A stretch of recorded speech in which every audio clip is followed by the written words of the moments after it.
Bien-aimés, salut. Nous bénissons les frères et les sœurs ce matin. Et surtout, toute la créature de Dieu, nous sommes bénis en ce jour. Que le nom de notre Seigneur soit également béni. Nous sommes dans notre mission Il est temps du pasteur Emmanuel André. Le temps de voir, le temps d'écouter, le temps de comprendre et surtout le temps de vivre la vérité. Nous sommes privilégiés en ce jour et surtout cette opportunité qui nous a été offerte par notre Dieu afin que nous puissions encore manifester. La Bible dit dans Éphésiens que nous avons été bénis d'une bénédiction éternelle. Cela veut dire, bien-aimés, que nous avons reçu la bénédiction depuis la fondation du monde. Et cela se manifeste tous les jours. Nous pouvons également observer, expérimenter cette bénédiction en ce jour, en ce temps, en cette période, en cette semaine. Parce que Dieu nous a bénis selon son plan. Cette grâce infinie que nous avons reçue en ces jours, c'est que nous avons été qualifiés de continuer le pèlerinage. Et cela, c'est une grâce pour nous. Cela veut dire que nous avons encore le temps de revenir totalement à notre Dieu, afin que la mission qui nous a été accordée ici sur cette terre, nous puissions l'accomplir. Au nom de Jésus. Nous sommes reconnaissantes en ce jour face à cet acte d'amour venant de notre Créateur. C'est pour cela que, bien-aimés, nous devons apporter tout le nécessaire que cette journée attend de nous, afin d'être important pour Dieu. Que nos regards soient fixés en ce matin dans une autre dimension. Il y a une pensée fondée que nous voulons étaler ce matin sur la plateforme journalière. Chaque personne a une heure, un jour, une semaine, un mois, une année, un temps, parmi tant, pour une manifestation surnaturelle et incompréhensible pour l'homme naturel. Dans l'exhortation de ce matin, nous parlons du besoin, surtout le besoin dans le circuit du partage spirituel. Dans ce besoin, il y a celle qui donne, celle qui reçoit et celle qui arrose et fait grandir, afin qu'il y ait la production. Dans la vie, chaque personne, chaque homme, chaque individu a besoin de donner, de recevoir et donner l'accès pour grandir avant de consommer les fruits. C'est un besoin qu'éprouve le corps spirituel. Tout comme pour qu'un homme arrive dans le monde, il faut qu'il y ait un besoin. Lorsque le besoin crie sur la terre, la source du donner, c'est-à-dire que Dieu libère déjà la création ou alors libère déjà l'existence de cette créature. Alors qu'est-ce qui se passe? L'homme qui va vers la femme reçoit ce qui vient de l'homme et les deux assemblés maintenant dans un accord de ce qui s'est produit, alors arrivent à donner l'existence, d'où on parle de l'arrivée d'un homme sur la terre. La femme également qui porte l'homme joue le rôle de donner. Et lorsqu'elle donne, on peut dire que l'enfant est arrivé. Dans cet assemblage, la femme aussi joue le rôle de donner. Ça veut dire qu'un enfant qui arrive dans le monde sort par les entrailles d'une femme. Donc elle joue l'action de donner. Et cette fois-ci, le monde doit recevoir. Donc le monde joue le rôle de recevoir. Donc un enfant qui arrive dans le monde doit être reçu par le monde. Si le monde ne reçoit pas, bien aimé, un enfant, cet enfant aura des problèmes dans son parcours. Étant sur cette terre. Un homme, un individu, une personne, un corps spirituel, que ce soit dans la société ou pas, un chrétien qui ne reçoit pas, qui rejette, ou alors qui reçoit, mais ne donne pas l'accès à ce qu'elle a reçu puisse grandir. Ne favorise pas, ne donne pas la possibilité à tous les éléments qui ont été mis en valeur de pouvoir jouer leur rôle pour faire grandir ce qu'elle a reçu, a un problème d'insuffisance, a un problème de manquement. Je veux dire, est atteint d'une insuffisance spirituelle. Si on fait le test spirituel à un tel homme, à un tel individu, à un tel corps, nous allons trouver cette maladie qu'on appelle le kwashiorkor spirituel. Une maladie qui a miné la société, qui a envahi les chrétiens. Une maladie qui a saturé le monde entier et surtout dans le milieu chrétien, qui n'est pas prise en compte parce que les hommes n'arrivaient pas à percer le mystère, la profondeur du règne de l'esprit pour comprendre comment la vie a été planifiée. Que l'homme sur cette terre vit sur un plan bien déterminé. Alors cette maladie règne dans le milieu chrétien premièrement. Cette maladie règne dans la société actuelle.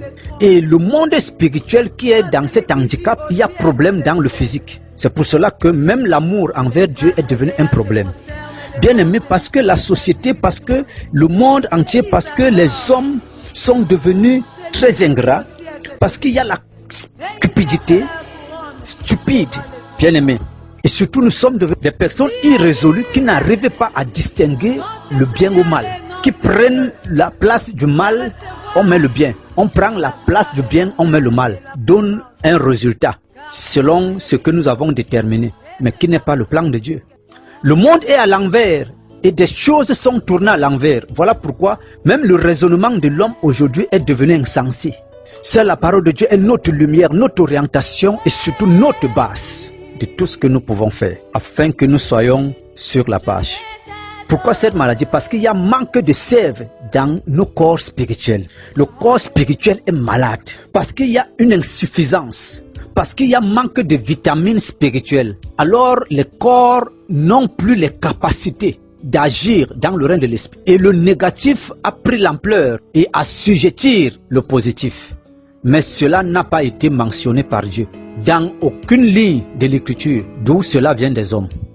Alléluia. Bien aimé, nous devons comprendre que même celui qui donne a besoin de celui qui reçoit.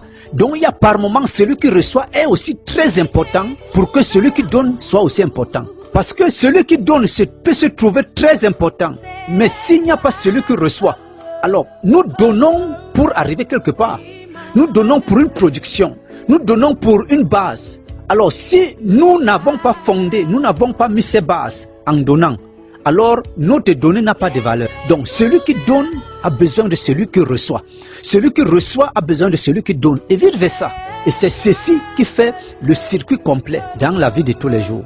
Et les deux ont besoin de celui qui arrose et qui fait grandir. Cela veut dire que celui-là vient maintenant sceller ce qui a été fait. Lorsque ce qui a été semé peut déjà grandir, cela veut dire qu'il y a un cachet qui est passé dessus. La terre a reçu, l'atmosphère a reçu, tout a été... Alors ce que nous recevons, c'est la sémence et non ce que la sémence produit. Car le fruit de la sémence peut calmer le besoin. C'est la sémence qui comble le besoin et le fruit calme le besoin. La sémence traite le besoin et le fruit pense le besoin. Donc le fruit est là comme un pansement, mais la sémence est là comme le traitement de la maladie. Alors à cela, on peut voir ce que Jésus a dit, que vous allez manger et que vous aurez encore besoin. Près 2 heures, 1 heure, 30 minutes, cette nourriture va sécher. Parce que cette nourriture n'a pas de fondement. Il faut recevoir la nourriture qui va rester en vous, qui a un fondement, qui a une base. Ça veut dire que cette nourriture reste enracinée en vous. On peut couper l'arbre, mais si on n'a pas enlevé les racines, l'arbre va toujours pousser. Alors ce que nous apportons, ou alors ce que nous semons, c'est la vérité. Ce qui est fondé en nous, qui porte la vie. Alors c'est ce qui est d'abord semé en nous par le Créateur depuis la création du monde. Ou alors ce que nous avons reçu du Seigneur. Alors il s'agit de l'amour avec tous ses dérivés. C'est ce que nous avons reçu depuis la base. C'est ce qui est semé en nous. C'est ce qui est dans la base de la vérité en nous. C'est ce que le Créateur a implanté en nous et qui porte la vie en nous, auquel nous devons transmettre, nous devons impacter. Nous semons, bien aimé, la paix, nous semons la joie, nous semons le savoir, la connaissance dans toutes ses formes. Nous semons les bons caractères, les conseils, bref, notre vie dans le positif. Et tout ceci ayant pour base la parole de Dieu. Les fruits que nous pouvons mentionner ici entrent dans le cadre physique de ce que la semence a produit, de ce qui a été reçu et qui a poussé, qui a donné naissance, qui a donné une vie et qui a apporté des fruits qu'on peut observer, qu'on peut remarquer, qu'on peut toucher. Les fruits que nous pouvons observer après avoir reçu une semence qui a apporté une production peuvent être physiques que toute personne peut voir. Par exemple, bien aimé, ce que tu reçois qui a été semé en toi et qui a poussé, qui a donné naissance, qui a donné une vie, qui a donné une production, on peut voir les fruits d'une manière physique. C'est pour cela que je note ici que ces fruits ne sont pas la base de ce que nous devons recevoir, mais c'est le résultat de ce que nous avons reçu. Dans la vie, toute personne est importante, quelle que soit sa nature, quelle que soit sa couleur, quelle que soit sa provenance, pour compléter et combler un besoin qui crie quelque part. Car un petit sourire négligeable d'une personne négligée dans un parcours peut apporter de l'eau dans un feu qui brûlait, peut activer une semence endormie quelque part, peut réveiller une conscience qui dormait, peut favoriser la paix là où la guerre a régné, peut éclairer une journée, voire même changer le cours de la vie. Cela vient de Dieu. Bien-aimés, le Seigneur nous donne toujours ce qui est bien. Et lorsque nous recevons l'amour de Dieu, nous devons donner avec amour ce que nous recevons avec amour, afin que cela puisse produire. Alors ce que nous donnons, nous devons nous rassurer que non seulement nous avons donné, mais nous avons bien donné. Et que pendant que nous avons donné, il y a eu une réception. Alors la connexion de donner et recevoir va attirer, bien aimé, l'attention de celui qui vient arroser, afin que cela puisse grandir. Également, nous qui recevons, nous devons avoir la soif de recevoir et donner aussi l'occasion à celui qui donne de pouvoir donner, afin que ce que nous recevons puisse également avoir la place, afin que celui qui arrose vienne arroser. Parce que s'il n'y a pas la place là où nous devons recevoir, il n'y aura pas moyen d'arroser.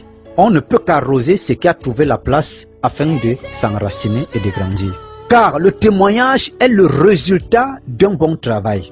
Le témoignage. Et celui qui attend les résultats est celui qui est entré dans la salle de composition, qui a été considéré comme partisan à la composition, qui a reçu les épreuves, qui a traité les épreuves et qui attend les résultats de ce qu'il a traité.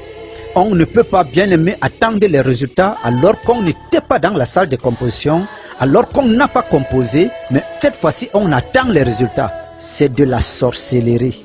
Si tu ne travailles pas, si tu n'es pas passé dans la salle de composition, si tu n'as pas composé, bien aimé, dans la vie, il faut comprendre que nous devons percer le mystère de ce qui se passe sous le soleil. Nous devons percer le mystère du pèlerin.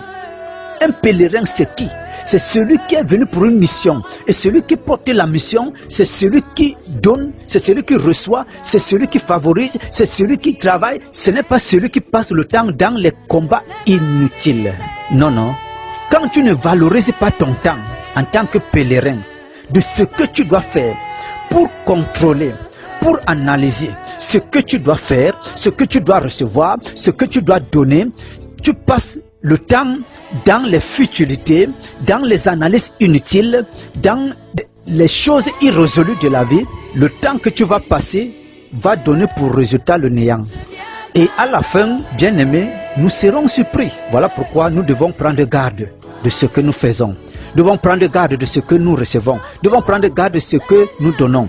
Donc nous devons être très attentionnés. Nous devons être très attentifs à ce que nous puissions recevoir.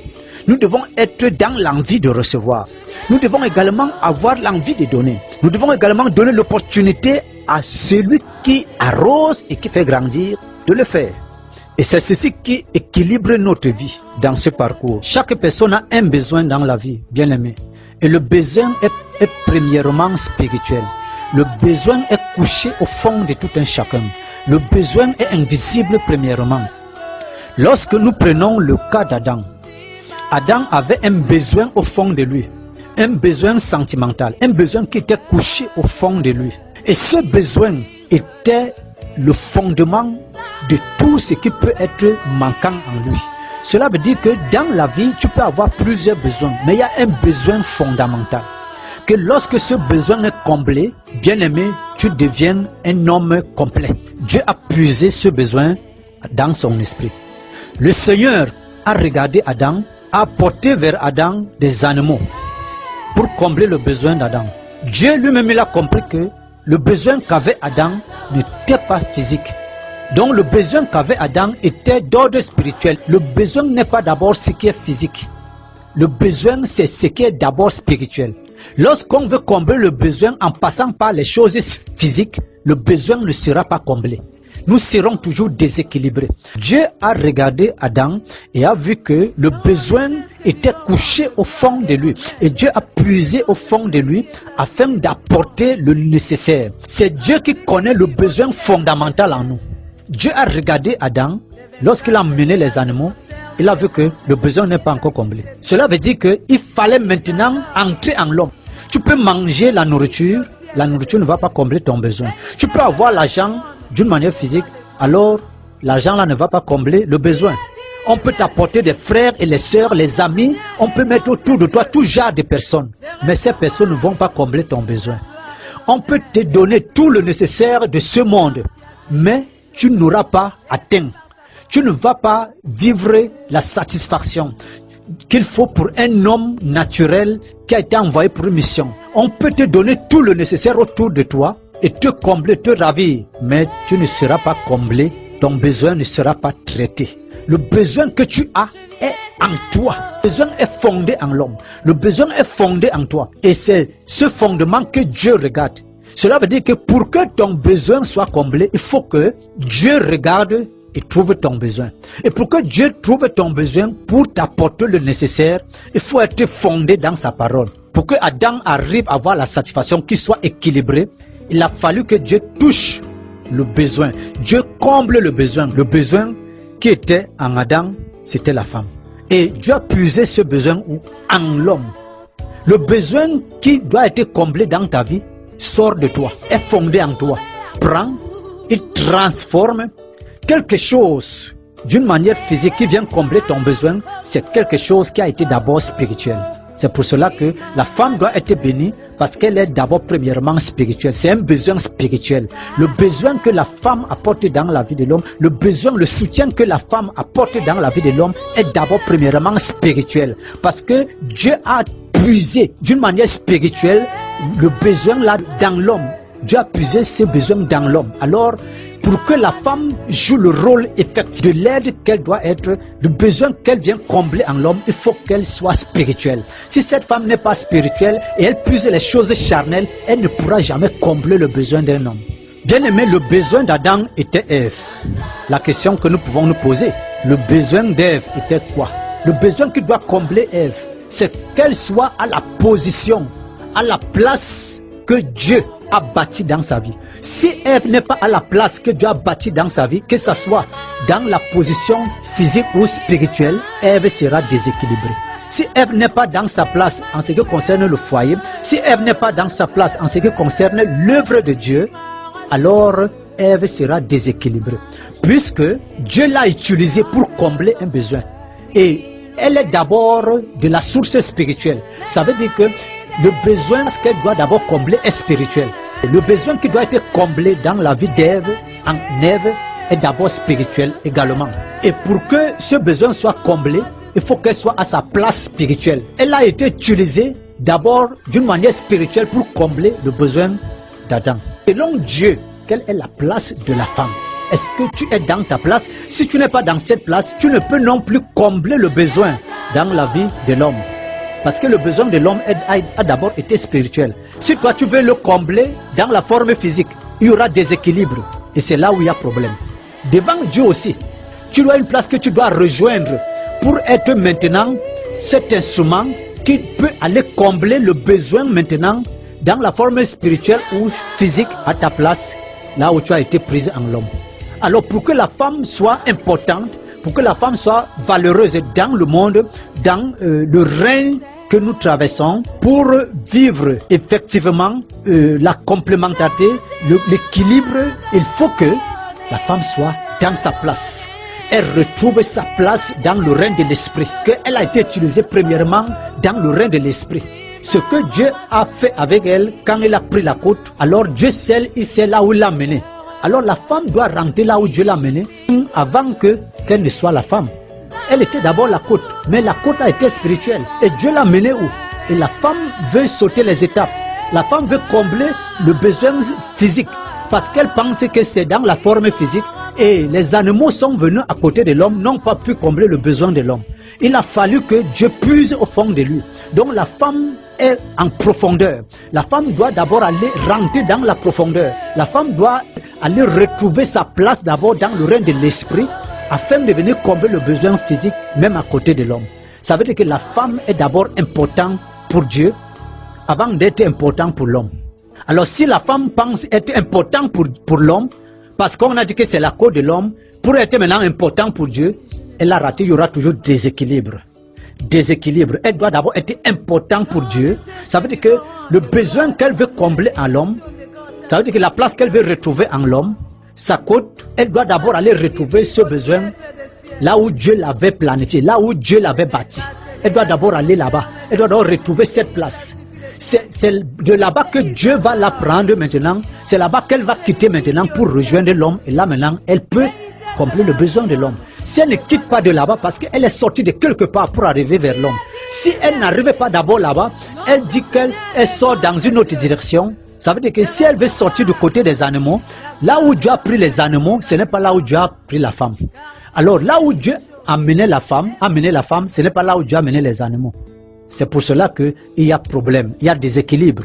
Alors si elle veut prendre la place des animaux pour combler le besoin physique, il y aura problème dans la société. Il y aura problème dans l'œuvre de Dieu. Il y aura problème dans la marche. Il y aura problème dans le foyer. Il y aura problème dans le ménage. Alléluia. Alors je prie en ce jour que cette exhortation ou alors cet enseignement soit une impactation dans ton esprit. T'amène à une autre dimension afin de percer le mystère d'un pèlerin, de ce qui se passe. Car ce que Dieu nous donne est d'abord dans le règne de l'esprit. Afin de comprendre ce qu'il faut comprendre, de recevoir ce qu'il faut recevoir, de donner ce qu'il faut donner et de donner l'accès au maître, de pouvoir arroser et de faire grandir. Toute fausse puissance qui a saisi tes pieds, que les chaînes là soient brisées maintenant. Je libère tes pieds. Toute force, toute manipulation, toute sorcellerie qui est assis dans ton intelligence, dans ta sagesse, pour t'empêcher de comprendre selon Dieu, que les forces là, que les puissances là soient ébranlées maintenant. Tes mains qui ont été saisies parce que la vie s'est touchée, la vie s'est travaillée à travers tes mains et recevoir que toute force qui a saisi tes mains soit paralysée maintenant. Que toute présence, toute incompréhension, toute force, toute puissance qui a bloqué ta compréhension, je prie maintenant que les forces-là soient brisées au nom de Jésus, soient ébranlées, que ton entendement selon Dieu s'ouvre maintenant, quelle que soit la main, quelle que soit la force qui a attrapé tes mains pour t'empêcher de partager. Je l'ai brisé maintenant et je déclare que tes mains soient pour partager et recevoir. Au nom puissant de Jésus, je te couvre en ce jour de la présence divine. Sors de toute servitude du monde, car tu es esclave de Jésus, tu es esclave de Dieu et non esclave de Satan. Je te sors dans l'enclos de Satan. Au nom de Jésus, la parole de Dieu te couvre maintenant et branle les forces en toi. Que cette parole te pénètre dans la profondeur de la racine de ta vie et branle les forces. Détruis, quelles que soient les barrières qui se sont levées pour empêcher que tu puisses enfoncer dans le règne de l'esprit. Au nom de Jésus, toutes les forces, les puissances des ténèbres qui ne te permettent pas d'évoluer dans le règne de l'esprit soient ébranlées, que les forces-là soient brisées. Les alliances de non-accomplissement, les alliances qui ne te permettent pas d'avancer mais de reculer plutôt. Je prie que le courant de Dieu te saisit maintenant et te pousse en avant et te positionne, t'enracine, tu sois invincible. Que tu surmontes les épreuves, que tu surmontes tout ce qui peut t'empêcher de comprendre, de recevoir, de donner. Car il y a un besoin en toi qui doit être réveillé. Il y a un besoin en toi qui doit être comblé. Il y a un besoin en toi qui doit être activé. Je prie pour l'activation de ce besoin ce matin. Je prie pour le réveil de cette sémence. Et que ce qui te manquait, au nom de Jésus, dans le règne de l'esprit, qui est ouverture maintenant afin que tu commences à recevoir cela. Au nom puissant de Jésus. Que ton parcours de ce jour soit une expérience que tu es en train de vivre dans une autre dimension. Au nom puissant de Jésus. Reçois la grâce de ce jour, les faveurs du Très-Haut et l'amour de celui-là qui nous a accordé grâce en ce jour. Au nom puissant de Jésus-Christ. Amen. À celui qui vit au siècle des siècles. Les 24 Léa se prosternent devant celui qui est assis sur le trône. Et ils adorent. celui qui vit au siècle des siècles. Et ils jettent leur couronne devant le trône. Tu es digne, notre Seigneur et notre Dieu, de recevoir la gloire et l'honneur et la puissance, car tu as créé toutes choses, et c'est par ta volonté qu'elle existe, qu'elle ont été